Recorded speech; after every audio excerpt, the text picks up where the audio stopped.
then we'll go ahead and get started.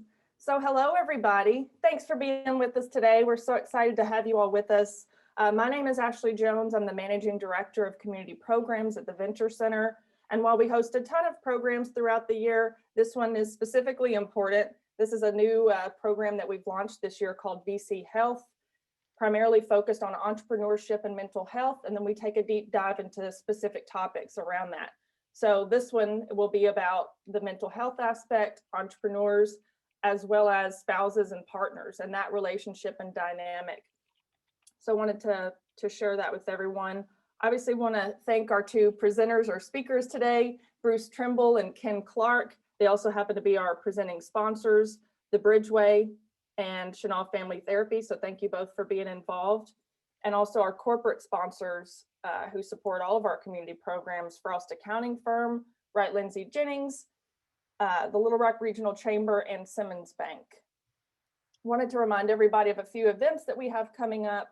On March 30th, we have a virtual woman run, which focuses in on leadership and women here in the state of Arkansas. So that's going to be a chat with Esperanza Masana Crane. She works with the AEDC now, and her sister, Sarah Hurst, who's with First Iran and also is an entrepreneur owning her own business. So that'll be March 30th from noon to 1. If you're interested in participating, all you got to do is register for that. You can do that on our website if you're subscribed to our newsletter, or on Facebook. We share it at all those locations. Also on April 9th, we've got tools for solo entrepreneurs.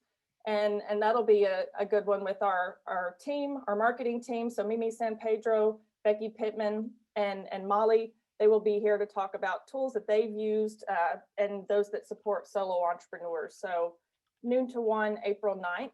And also April 13th, we have a lunch and learn with the Reskill Arkansas team to share some news with that, noon to 1. So with that, I want to go ahead and turn it over to Bruce and Ken to dive in today's topic of entrepreneurship, mental health, and spouses/partners. Okay. Welcome, everybody. Ashley, do you have my screen? Are you needing to share? Yeah.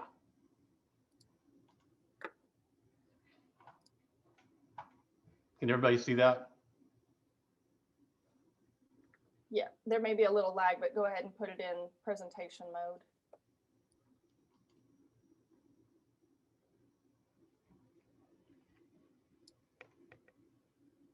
All right.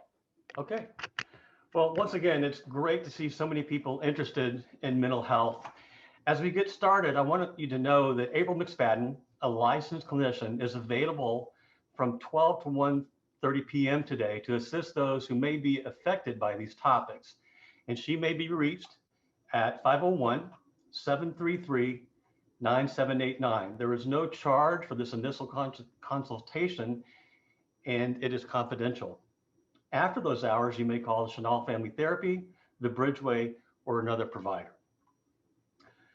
When we last met, I shared some facts about how COVID-19 impacted America's mental health.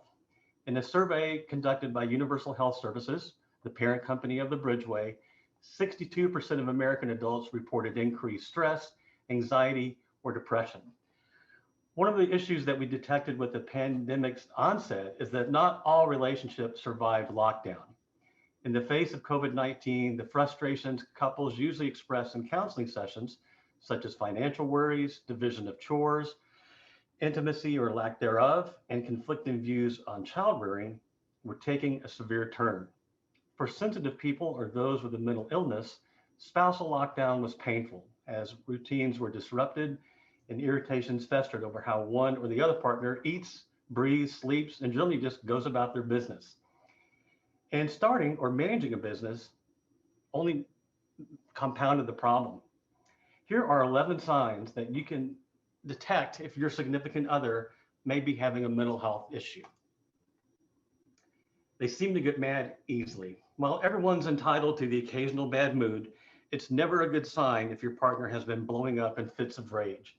A sign of depression is that everything and everyone easily annoys them, like traffic. So if your partner is suddenly road raging, take note. They've been feeling tired lately. Long work days aside, you should check in with your partner if they're suddenly going to bed super early.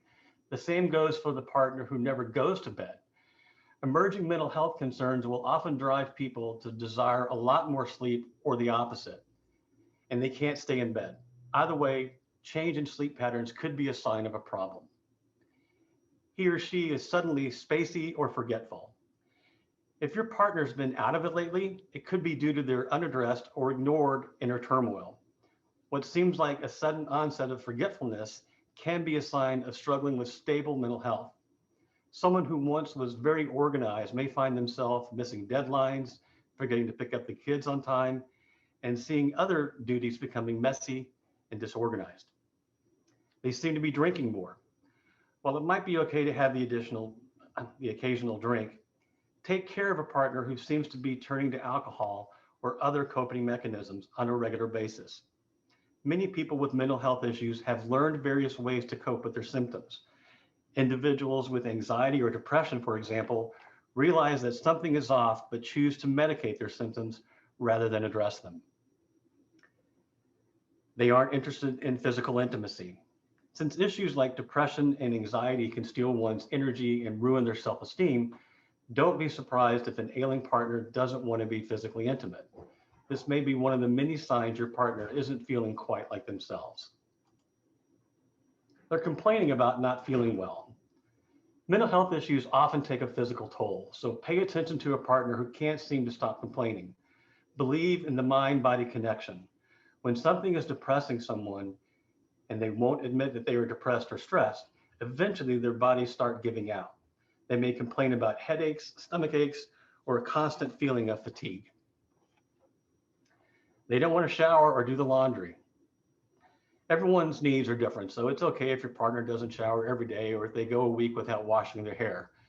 Do take note, however, if their life is suddenly all sorts of dirty.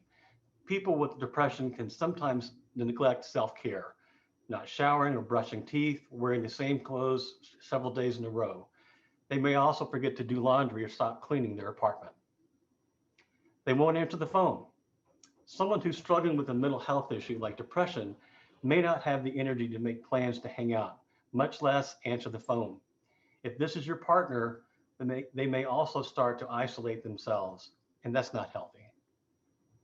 You can't predict their moods. Again, it's normal to have some mood swings throughout the day, but it's not so typical if you can't predict your partner's moods or if they're generally extreme. Mood swings between high and low that cannot be accounted for by life getting better or worse may indicate bipolar disorder.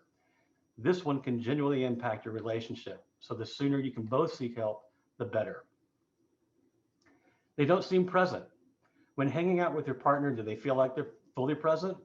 If not, they could be in their head overthinking a problem, which is common when struggling with mental health issues. They may be ruminating or be hyper-focused on an issue that is out of their control.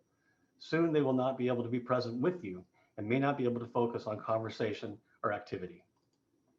Finally, they don't want to talk about the future. If your partner is dealing with depression, they may not gather the energy to think about the future. So if that seems to be the case, take it upon yourself to check in with them. Ask your partner about their goals. If they don't have any or don't seem to care about their future, this may be a sign of mental health issues such as anxiety or depression. If you notice any of these signs, gently point them out to your partner and find ways to be as supportive as possible. And remember, helping yourself goes a long way. Make sure you take care of yourself through healthy coping mechanisms. Recognizing the impact on your relationship is important, but it's just the first step to finding the strategies that will help your relationship become a strong, safe place. Once again, thank you for your time today. It's my pleasure to hand it off to my friend and colleague, Ken Clark. Hello, everybody. Can we hear me okay? See me okay? Yep. Awesome. For those of you that don't know me, my name is Ken Clark. I am a licensed marriage and family therapist, but I am also the founder of Chenal Family Therapy, or co-founder. My wife deserves probably as much credit, of Chenal Family Therapy. We are a 3-time Inc. 5000 business. We'll be a 4th-time business this year. We've grown from $0 in revenue to over 10 million for 2021. So I get to speak to this topic as somebody who both cares for and understands high conflict couples and entrepreneurs in the mental health space, but I've also walked the journey. There's a lot of folks out there that attempt to give this advice, but haven't lived it. To that point, at ground zero of my own mental health journey has been how my marriage has intersected with the growth of our business. And I would advocate for both spouses and entrepreneurs right now that it is a incredibly complex, maybe one of the hardest things to do ever, journeys to mix a marriage, which is hard enough to begin with, right? Half of them fail, and a business, a launch, of which 7 out of every 10 fail. You have two exercises that by themselves are some of the hardest things ever to do, and you're doing them simultaneously. And I know for my wife, one of the running jokes is that I'm married to the business and that she's the other woman. My children feel like our favorite child is Chenal Family Therapy. That this business, which has been an obsession for me, it's been a place where I've worked out a lot of my issues, is not without consequence for my family. And yet it's still my journey, right? It's still something that Ken does. In fact, they would love it if I would just quit, go get a W-2 and work for Bruce or something like that. So I want to make the case that this is inordinately complex, that it is both an individual and a combined struggle. And it has to be recognized on all those levels. That an entrepreneur at their core should not be guilted into simply being more attentive to their family, and a spouse should not be guilted or pressured into giving more grace to the entrepreneur. In part because couples exist as a system. And this is one of the big things I want you to hear today, is that it's not just a individual mental health journey for two people, but those two persons' individual mental health is fed or starved by the system that they exist in, right? It's a symbiosis, it's a circle. You scratch my back, I scratch yours kind of thing, or vice versa. How Ken is doing affects the marriage, and how the marriage is going affects Michelle, and then how Michelle's doing affects the marriage, which affects how focused Ken is at work, and it feeds off one another.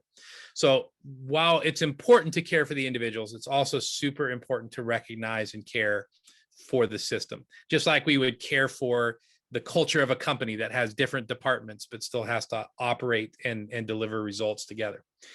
So to that end, I want to give you a few simple concepts and admonitions and some things to try out. Number one, as a spouse, you are going to have a front row seat and a voice in the entrepreneur's journey that kind of like Bruce was talking about is unparalleled. Their mentors, their coaches, their accountants, their employees, nobody else is probably going to hear them sobbing silently in the shower on the really bad day, right? Or see that we've gone from one bourbon a night to 2 doubles a night in the course of 6 months, right? And so that front row seat comes with some deep responsibility that you may not want, you may not ask for, but because it's a system, because the impact of that individual's choices affects you, it's your responsibility to self to speak up. And I really want to encourage you on that front, that your responsibility to self is as important as your responsibility to your spouse. That if they go sideways, if they become unhealthy, if they have a tragic event that occurs, it impacts you just as much as them. Maybe even more so, because you're left trying to figure out what to do with this business that you weren't a fan of anyway.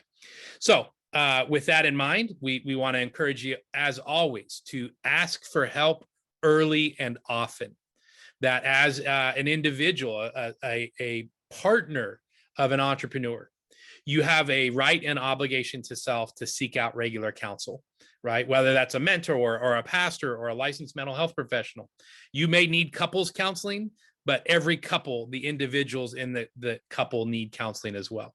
So before you know what to do, before you know what the right answer is, before you figure out whether or not you should speak up, go find yourself a counselor. Go find yourself somebody who's safe to talk to, who you can bounce your wild ideas off of, your fears, whether they're rational or irrational. That's crucial. Don't operate without your own advice. Two, I want to give you like the nugget of what both my wife and I do in therapy with couples. We're both couples therapists. The vast majority of people married the right person. Just like the vast majority of businesses are a great idea, actually, but somewhere between the idea and the execution over time, it goes sideways.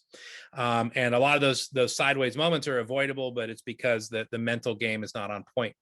For couples, and especially couples that intersect with the entrepreneurial journey, you need to understand that there is a ricochet effect between fear in both parties. That when I, as a therapist, look at why otherwise healthy humans go sideways, it's almost always because fear has grown out of control, run unchecked, and is not getting any help in them. When Ken is afraid that his wife is not paying enough attention to him, Ken might apply pressure to his wife. Why don't you ever pay attention to me? Or you should be appreciative. I work all day, and can't you hang out with me when I come home? Right? That may feed my wife's fear, however, that I don't understand where she's coming from, or she can do everything else right. And if she's not ready to hang out with me on a dime, that her efforts don't matter, which then causes her to react a certain way, which makes me feel rejected, which makes me then lean on her harder, right? We get these interlocking cycles of fear and an attempt to be unafraid that play out. In every entrepreneurial couple that I see, there is a large amount of unaddressed fear that is feeding off one another. And in this great ironic moment, people's attempt to solve the problem becomes problematic. Their attempt to get the other person to pay attention is done in a way that scares and triggers the other person, causes a bad outcome, and then it boomerangs back on them. So more than anything else, if you're looking for a place to unite and begin talking as a couple, even without a therapist's help, if you're looking for a place to make a stand and clasp hands and say, we've got to get control of our marriage and how this business intersects with our marriage, it starts first and foremost with saying, I'm afraid, and asking somebody to help take care of you, asking them to help you be less afraid. But be prepared for them to say, I'm afraid too, right? At our best, we're kind of stuck in our fears together. So that's at ground zero of this. I want to encourage you that this whole journey, even reaching out and asking for help, calling, somebody, over at the Bridgeway or at Chenal Family Therapy, or going to your pastor or whatever. Those are scary moments because we have to admit that things are not as they seem, perhaps, to the outside world. So realize that we live in these systems of fear and interpretation and their loops. So here's some big recommendations that I have for you. Number one, if you're the spouse of an entrepreneur, you need to recognize that there is something there that drives them that probably has nothing to do with you. Like Walter White in Breaking Bad, who tries to convince himself that I did all this for my family, right? Only to, at the end, in one of the great scenes in the whole thing, says, I did this for me, right? That most entrepreneurs, we say, oh, I'm doing this so my family can have a better life, or so that we can have a secure future. The reality is I was the kid who was too pudgy in middle school and didn't have enough friends, and wasn't good at sports. And I finally found my thing. And I'll be damned if somebody's going to get me to walk away from it. This is the thing I've been best at. And so there's a personal obsession there that drives me. And it doesn't matter who I would have gotten married to. It doesn't matter what my wife does. That obsession exists separate from her and from my kids. And so for both the spouse and the entrepreneur to recognize and acknowledge that entrepreneurs are driven by something deep inside them, right? A deep need to make a mark, or disprove some voices, or finally look in the mirror and be proud of who they are. And that has nothing to do with our spouse. That is a liberating thing, right? That removes the false belief that somehow the marriage is not enough, or that the family is not enough, or that they could do something to help soothe the entrepreneur.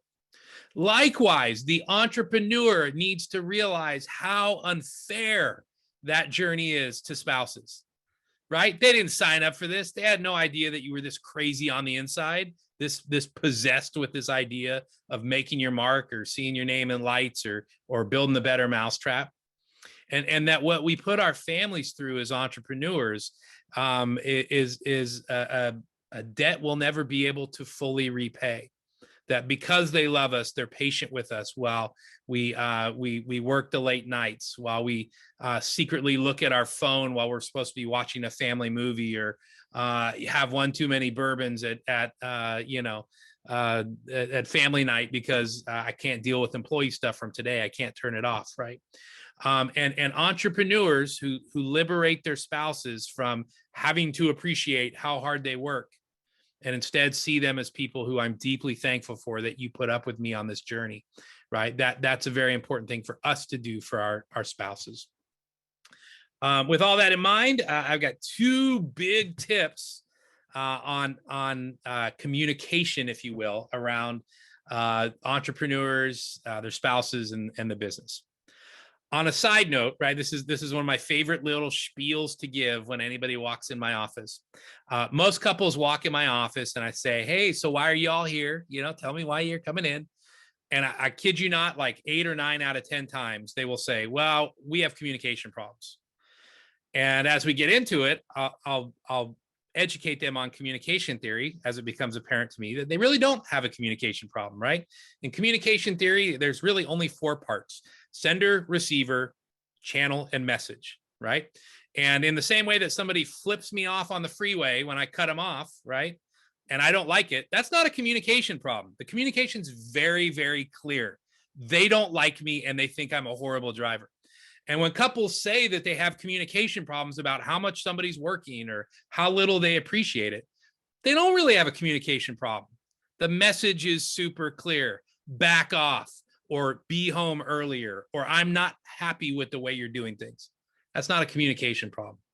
What that is a collaboration problem. That two people are struggling to together solve a problem that both impacts them.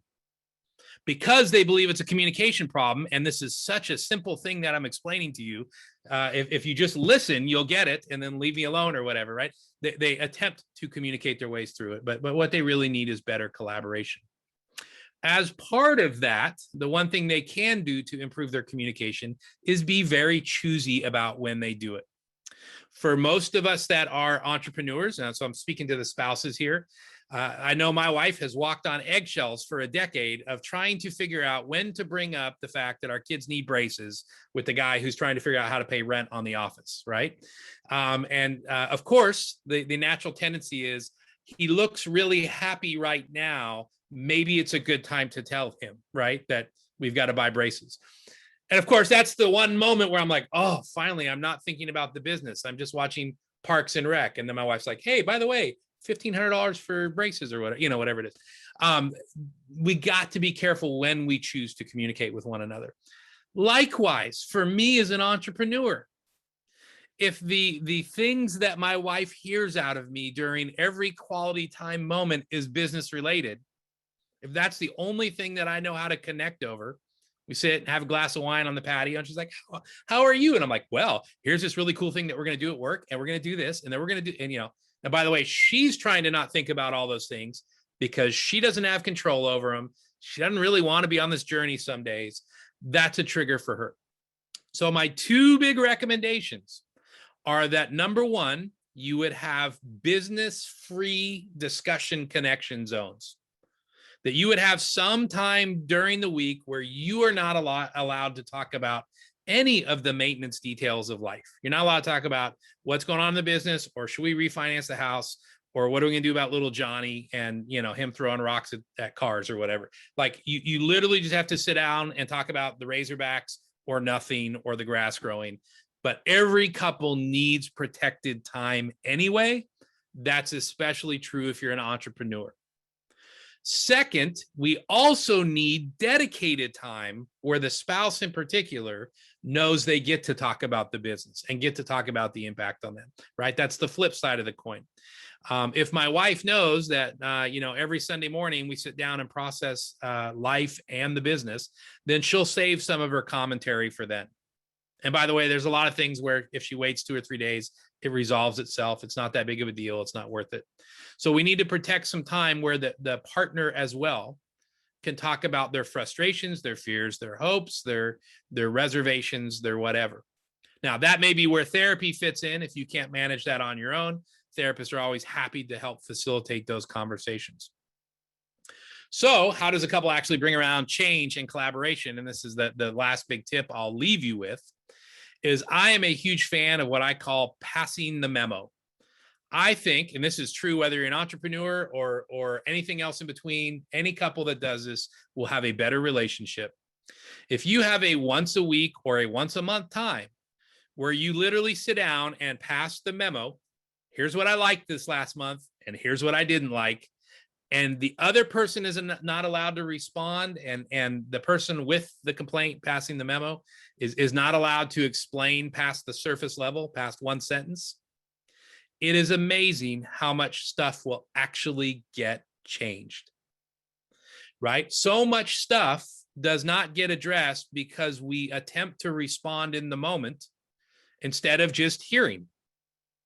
If my wife says, I'm just frustrated, I don't get enough time with you, end of story, you're not allowed to respond, I'm not allowed to explain any further.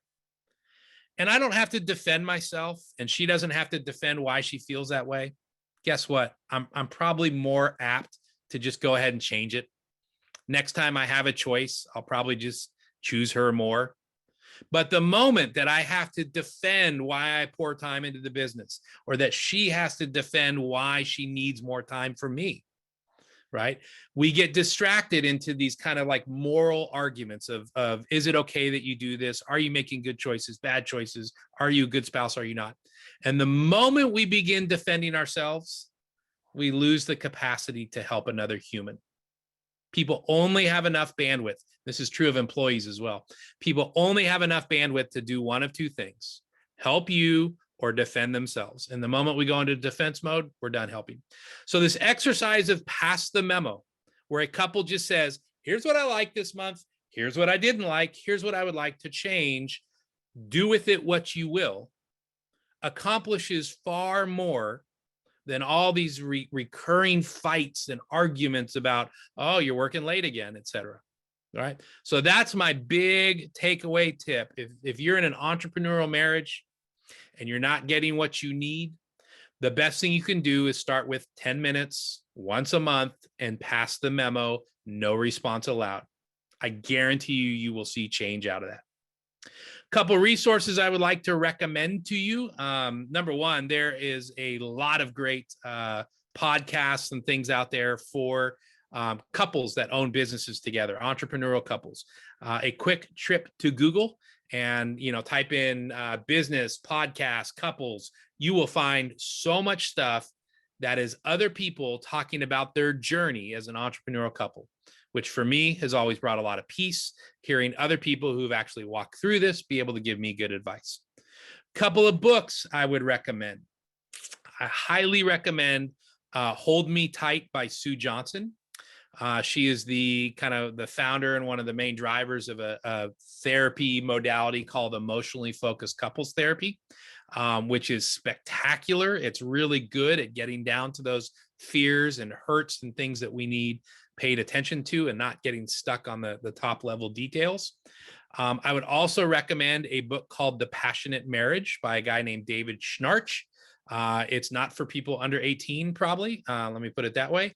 No fun pictures or anything, but it's a great book about intimacy within couples.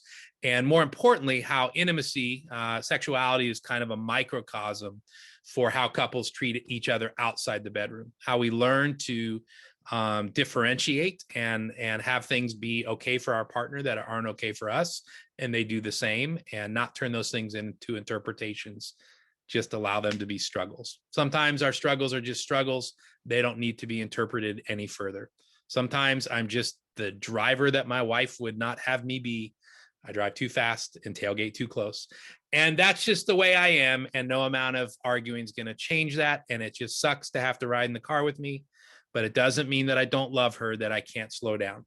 And so that same thing is true with entrepreneurs and spouses of entrepreneurs. So I would highly recommend that book as well. So again, if you are in a marriage and struggling, guess what? You're statistically normal. If you are a business owner and struggling with running a business, congratulations, you're statistically normal. If you are a business owner who is married and feel like you're drowning, congratulations, you're especially statistically normal. This is why the Venture Center is here, why people like Bruce and I are here, is we want to support you in that journey. We have walked that journey. You are not alone. Reach out and ask for help. With that, I'll turn it back over to Ashley, and we will open it up to questions and comments and other contributions. Yes, thank you both so much. I know there were probably several heads nodding. We can't see our attendees, but lots of heads were probably nodding on the other side. So thank you for bringing light to this topic and speaking to some resources and things. Someone did ask if you can in the chat, post the recommended readings if you get a chance, Ken. And for those that may have tuned in a little bit later, we want to remind everyone, this is not on Facebook Live. This is only recorded internally for those that registered. So we'll make sure before we open it up for questions, I'm actually going to stop the recording, and that way you can ask your questions to Bruce and Ken and they can respond. So I want to remind everyone, if you're not familiar with the webinar format, if you click chat, you'll notice a little blue panel in the to portion that says panelists or panelists and attendees. If you want them to respond to your question, just the panelists, you can click panelists and ask your question. If you'd like it to be posed to everyone, you can select panelists and attendees. Hopefully that's not uber confusing. We just want to make sure if you want some anonymity, you can send your questions directly to the panelists. So we're going to open that up. If you have a question, go ahead and do that. Or you can raise your hand and I can select you and you can ask your question aloud. So several options. I will go ahead and stop the recording though.